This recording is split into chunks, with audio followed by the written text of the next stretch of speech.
6:18, almost 6:19, but we're not there yet. Welcome back, Sunrisers, and it's time for our favorite segment of the morning. Well, our favorite segment before 7 o'clock. It's time for Headlines! Headlines! When TK come pan up. We don't want bad news pan up. Oh, only good news pan up. With the vibes on it. Pan up.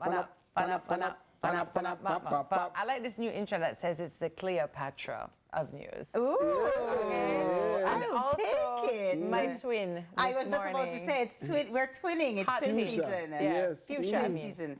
Is that fuchsia? It's not pink? Well, feels pink to me. I said looking hot good, pink, though. he said fuchsia. I was like, it sounded a little more, you know. Yeah, oh, you're right. I'll take it.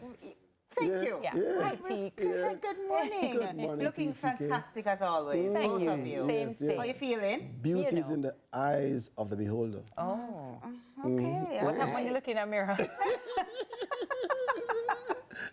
All right, we're going to hop right into the headlines. Great morning to you. Great to have you. So, headline 1, St. Catherine North under state of emergency. In a statement from the Office of the Prime Minister, the government has declared a state of public emergency in the St. Catherine North Police Division, effective yesterday. Due to ongoing unrest in Spanish Town and surrounding areas, the security forces have requested this intervention to address the rising threat to public safety and to prevent further instability. The Commissioner of Police and Chief of Defense staff are urging the public to cooperate as security forces ramp up operations to protect law-abiding residents. The government is committed to creating a peaceful and secure environment.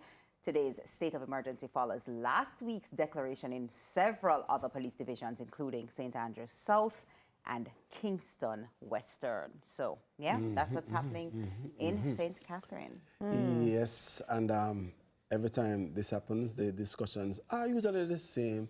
Oh, is it working or is it not working? And the truth is, what to do at this point, at this stage? The thing is, the police, they need to work, and with what's happening in Spanish Town, the demand for their presence, the security forces' presence, is the demand is obviously clear-cut. So what am I saying? I'm saying, hey, if this is what we have to do now, then do it. You know, let's hope that some results can come from it. Let's hope that we hear that at a particular checkpoint, this suspect or this person of interest was arrested. Then I feel like, oh, this thing is working. Worth it, yeah. Yeah, it's certainly, because we have to think about the residents, right? And it's so loaded. It's not just a matter of just, it's also the feeling of it, the weight that it carries, and just the disruption to their lives also. Innocent people, you know? But it's that whole, well, we have to do this in order to get to a better place, hopefully. Right, that is a hope. So. You know, yeah, I mean, both of you basically have captured it. You know, it's easy to say, well, this is what needs to happen, and, you know, clearly it's something that would be needed for the security forces to be able to freely do what they need to do in order to maintain and restore things back to normalcy.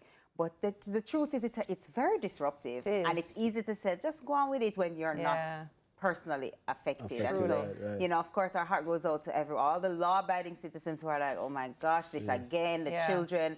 But the truth of the matter is, in situations when things just need to get done, things need to get done. And sometimes it's uncomfortable for us. The process of getting things done, it's a little uncomfortable. But we have to do it. What else do we do, you know? You know? But all right, so next up, slowly but surely, Portmore on its way to become 15th parish. Portmore for sure. On Tuesday, Minister of Local Government and Community Development, Desmond McKenzie, tabled a bill in the House of Representatives to amend the Counties and Parishes Act for the city of Portmore. Once approved, Portmore will become the 15th parish, with its capital being Portmore, similar to Kingston.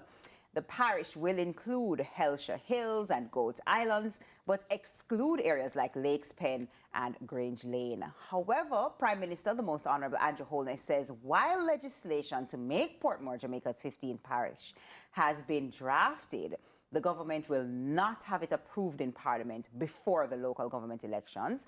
And the elections, which were last held in November 2016, are slated to be held no later than February 28th, 2025. So on the books, but Not yet. Not yet. not yeah. yet, not yet. Yes. That last part is pretty interesting because I'm personally thinking, oh, why no? You know, is it because, you know, but then he's saying, no. It won't affect what happens in the elections. But people need to be aware, knowledgeable about what it means for them. There are some persons who are saying, Portmore wasn't parish a long time. Right. You know what I mean? And what does it mean to become a parish? What does that? Yeah. What are the benefits of that? Meaning, I don't think people really understand what comes along. I watched the interviews and the recurring request, the recurring statement is made about where is the hospital? You know what I mean? So obviously, a parish need to have certain amenities. Right. To be recognized as a parish, and I think that that should be on the table soon, or should be on the table before soon. Portmore has definitely gone through a great deal of expansion and a great deal of development since its since its inception, and so it's great to see the expansion and the growth of an area in Jamaica. I like you said, I think that it's important for people to understand the benefits, and I'm sure that as the process goes on and things are whether voted in or not, we'll have more information. But it's a massive place with a great deal of people. So And it seems like the right next step for that to happen, you know. And it does feel funny because, from long time it's 14 parishes, so it just feels like for me it feels funny to be like, there are 15 parishes. School I see children one have to time they learn. said there was only 9. You had to go through that. Take your next headline. Why is Tami like this? Next headline. The time when there were 9 parishes in IT's time. But anyway. I have no idea. We have to joke, people. We have to sometimes laugh like a big man. Sure. Speaking of laughing, well, if it's a laughter thing, but why not Wednesday's headline? Antarctica's blood falls flows from glaciers. Would you look at that? What is that? So blood falls is one of Antarctica's most intriguing natural phenomena. This unique feature is found in the McMurdo Dry Valleys, one of the coldest and driest places on Earth. The vibrant red color of the waterfall, which looks striking against the white landscape, comes from iron-rich salt water that has been trapped under the glacier for millions of years. When the subglacial lake's salty water, rich in iron, seeps out and comes into contact with the oxygen in the atmosphere, it undergoes an oxidization process. So this chemical reaction is similar to what happens when iron rusts, giving the waterfall its distinct red hue. The water emerging from blood falls is extremely salty, about 3 times saltier than seawater, and contains almost no oxygen. The source of the water at Blood Falls lies deep under the Taylor Glacier, which itself is a relic from a time when the Antarctic climate was much, much warmer. Fascinating. No. Imagine you're the first person who ever saw this. Yeah. That would freak me out. But who tasted it to say it's salty? No, man, maybe them test it, man. They don't necessarily need to. They tested. No, but honestly, imagine you're the first person to have ever witnessed that. Yes. The first group of people to ever see that many, many, many years ago.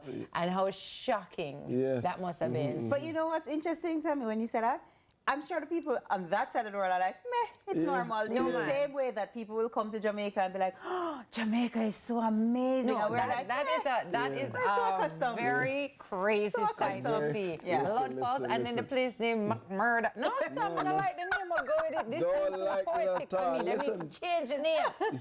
Thank you so much, TK. Yeah, TK, thanks. That last headline really got me good. Really got us going. All right, that's all we have in headlines from the headline queen, her headliner. Coming up next, it's Wednesday service with Bobby. But first, let's take a quick break. Stay with us.